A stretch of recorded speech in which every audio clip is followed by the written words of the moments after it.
Hi guys, Mike here. Thanks for joining me again for the renovation of Rose Villa.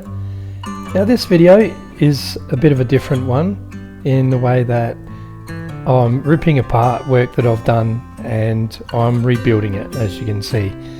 So Marvin was never a big fan of the entry, the way I'd built it, and I told for you guys that have seen it and watch the videos on my explanation of why I built it like that, you would know that I put a lot of thought into it. But with talking to Marvin, we've come up with a different plan. So it's time to rip all this apart and start again. So it's out with the old, out with the new, and in with the newer, could say. So demolition of this is fairly easy because I hadn't gone too far with all the flushing. So it's just a matter of really undoing the screws, knocking the nails out, and it will all come down relatively easily. So this renovation of my great-grandparents' house, it started off at one thing. Now I've done this, everything I've ever done. I've with my cars that I've restored, I've got, yeah, I'll do this and I'll do that, and then it's grown and it's grown and it's grown, and same thing's happening here. So this is going to be a full-blown Victorian mansion when it's done, and no one will recognise the original building. So to get things right, sometimes you have to build them, and then you have to look at them, maybe live with it for a bit and go, oh, now that I'm doing this over here, that's not gonna really mesh with what I did. So then you change your mind, you go, let's take that apart, or let's add this to it, and it grows as you go along. I'm not working from a set of plans. I'm working from what's in my head, which has been fueled by lots of searches on Google for Victorian mansions and all the things that I like. So I'm trying to add in all the things that I like about the Victorian style, more upper class type houses. So I mean, this isn't going to be a massive house. I'm calling it a mansion because it's going to be pretty fancy, and it's going to be I'm pretty sure it's going to have a really nice feel to it. So yeah, I mean, it's just the theme that I'm going down really. So Marvin, he's been helping me out a lot. Marvin has so much knowledge in Victorian styles and all the different styles, but mainly the older styles. And he'll say, oh, why don't you try this? And the two of us sort of going backwards and forwards, we come up with ideas, and by the end of our conversations we both agree, yeah, this is going to look great. Sometimes I turn around and I change my mind, and then Marvin says, what are you doing? That's not what we talked about. And it's like, yeah, sorry, you know, I've run into a problem because of one thing or another. So yeah, we're slowly moulding this old shop into what people just walk in and go, this is a mansion. So yeah, it'll be quite exciting when people come for the first time that have seen this house way back in the day when my grandparents and my great-grandparents lived here, and they walk in and see what we've created.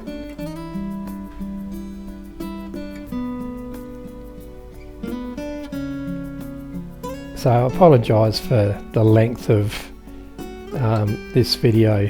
I'm already getting bored. I can't change it now. So we'll just go along. I'll keep having a chat.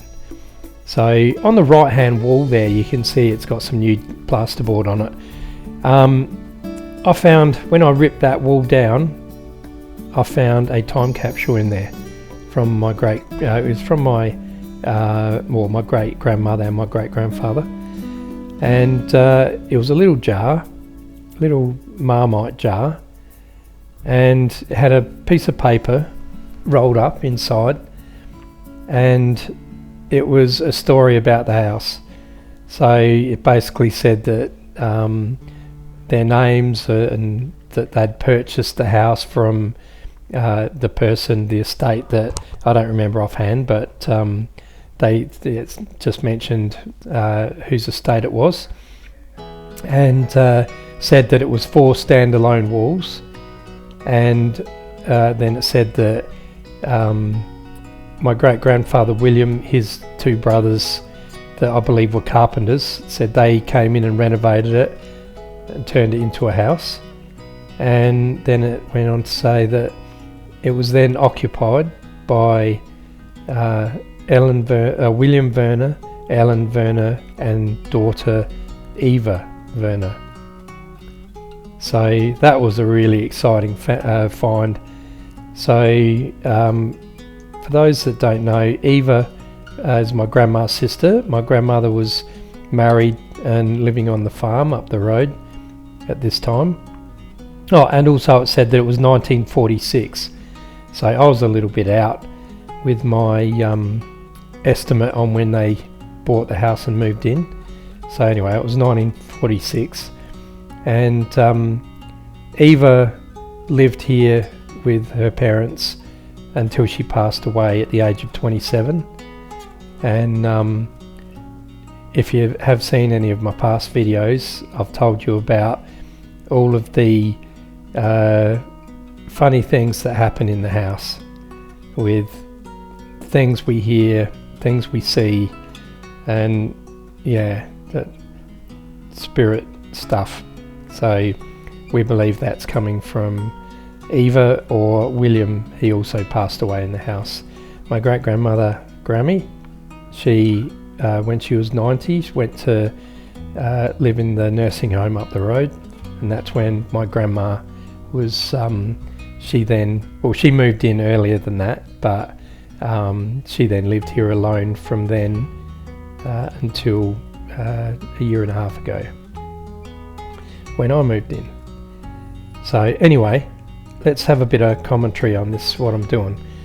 So these walls, it's easy to build walls and it's easy to put them up, but when the ceilings are 12 foot high or 3.6 meters, and you've got, it's my workspace, so I've got corners, I've got tools, I've got all sorts of things spread everywhere, there is not much room to work, and I really struggled to find the room to build these frames, but I managed to get it done because I wasn't going to let it beat me.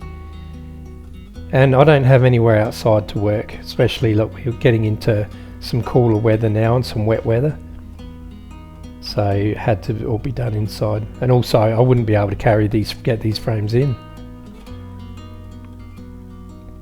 So I'm just layering up the frames on top of each other so that I can then just stand them up and put them all up at once. For those that don't know, when you're building a frame like this, you want to have a look down the length of the stud, and you want to have all the bows in the timber all going the same way, because if one goes up and one goes down, you end up with quite a big warp in your wall. Whereas if they all go up in varying amounts, you can't see it because it ends up just looking flat. So that's one thing to keep in mind when you're building stud walls.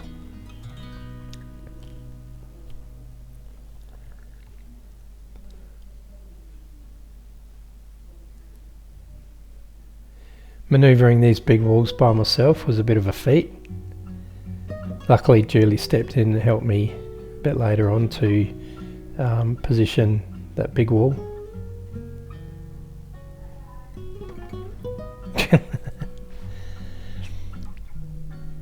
Yeah, I just get the work done. It doesn't matter how it happens, I just get it done.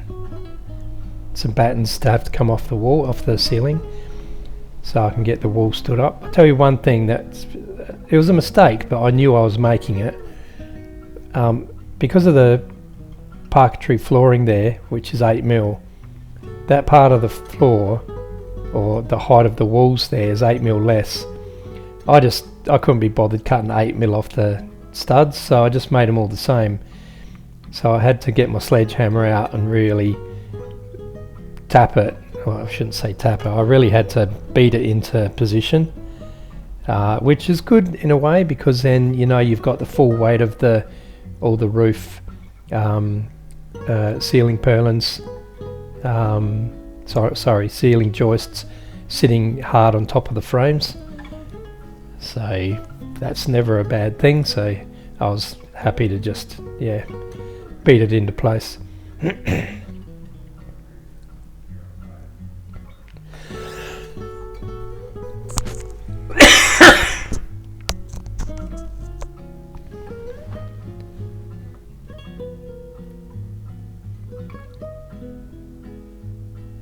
It actually, you could say, oh, you know, you should have made them a little bit smaller, but if it was smaller they would have been falling all over the place.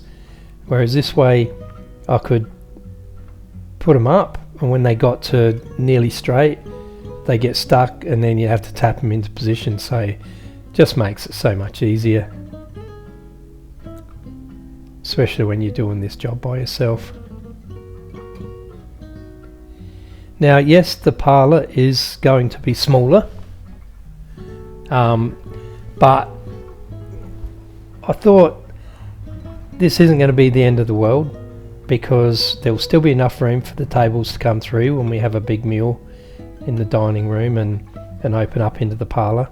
But also on the wall where the camera is shooting from, that wall's going to be pushed out 2 meters. So what we're losing, we're going to gain it plus a little bit more, so not too worried about that.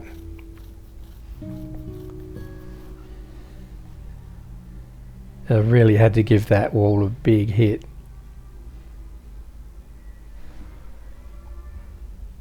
But it all went into place, and once I plumbed it up with the level, it wasn't going anywhere, and I could just go around and nail it all together.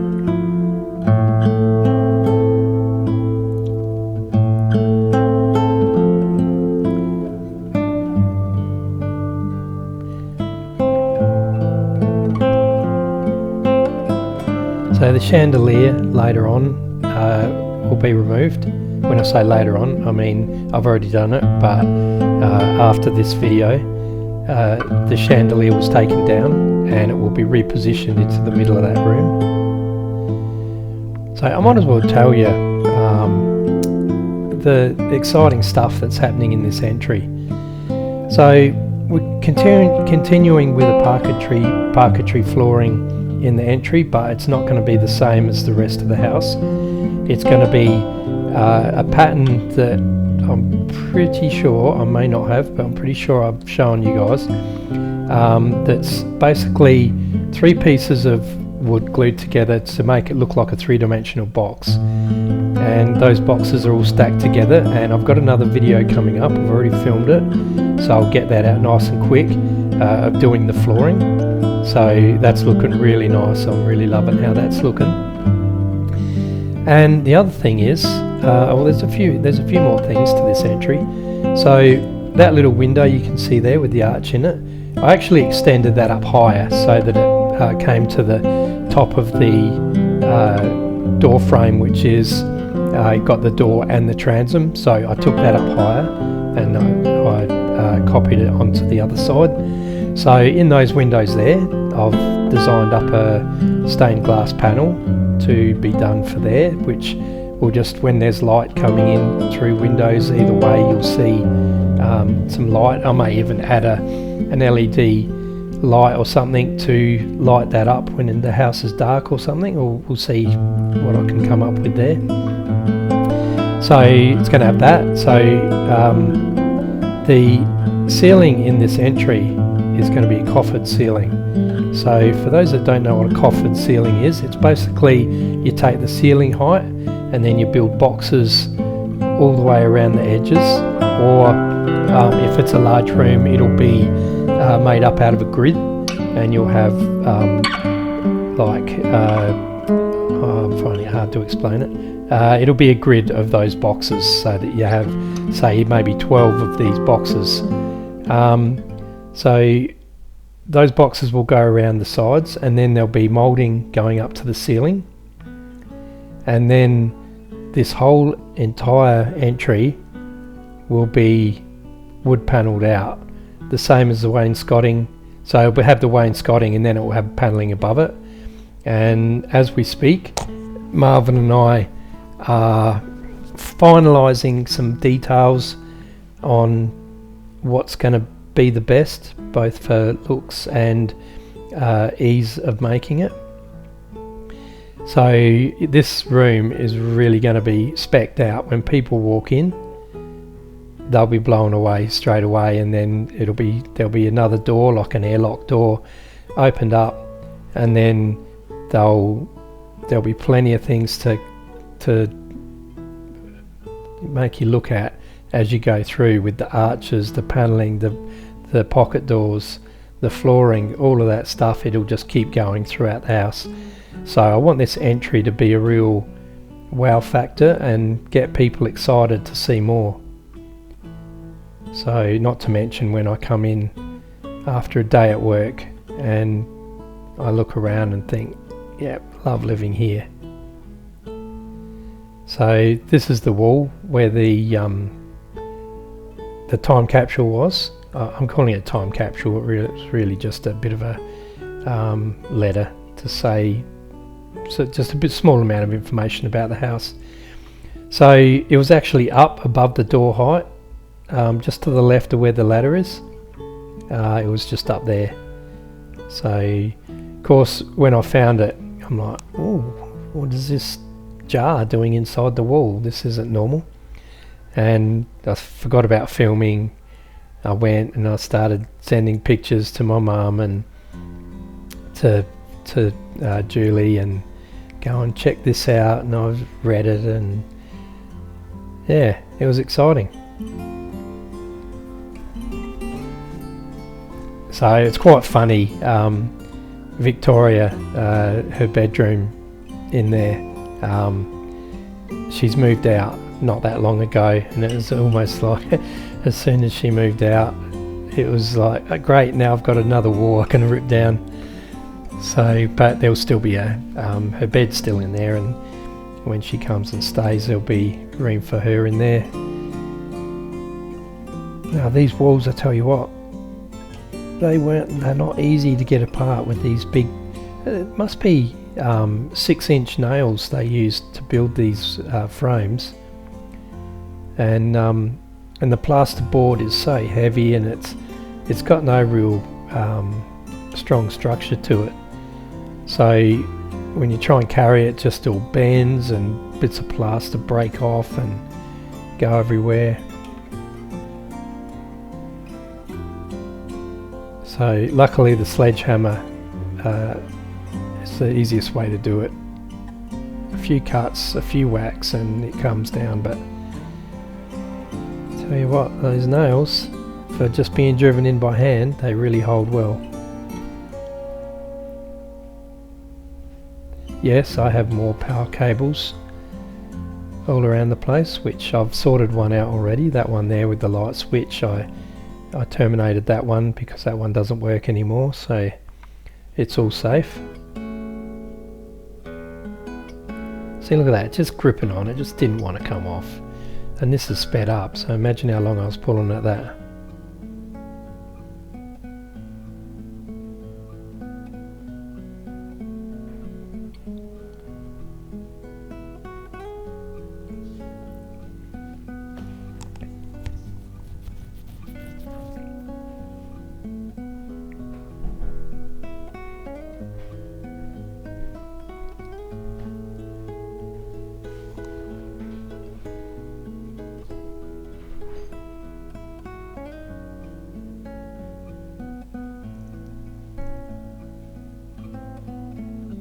I don't know how they did it when they built these walls, but I cannot get anything to grip onto that stone wall because they've used mud for mortar, and every time I drill into it I hit the mortar and nothing holds. I need to start gluing against it, I think.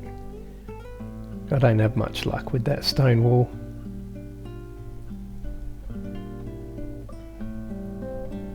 So the good old sledgehammer's doing the trick again.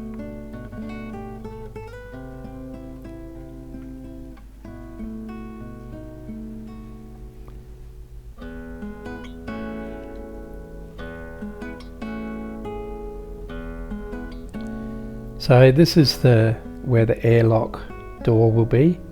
So it's going to stand up basically where it is and close off the entry.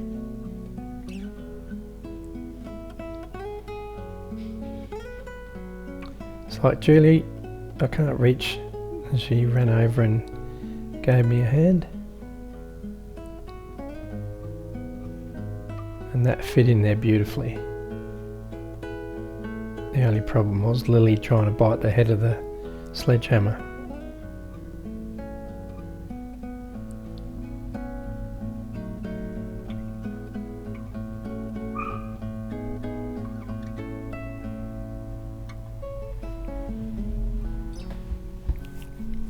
Check once, check twice, check 3 times. Actually, I don't know how many each one of these walls are leveled so many times, because every time you hit one up against it, it knocks that out. So you really got to really make sure these walls are level, plumb I should say. Chucked in a few noggins.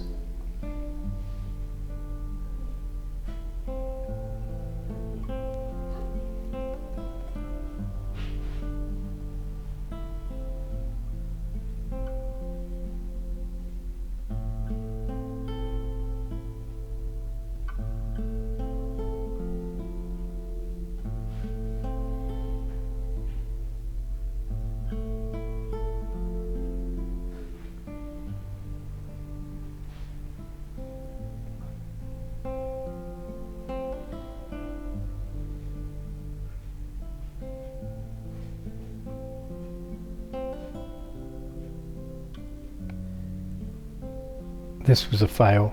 The blade was too blunt on the reciprocating saw, so I reverted back to the handsaw. But basically when you build these frames, you put a little cut halfway through and you put that to the bottom. Then all you need to do is cut through halfway on either side, and then you know your doorway is exactly parallel, and you fix down either side, cut that out, job done.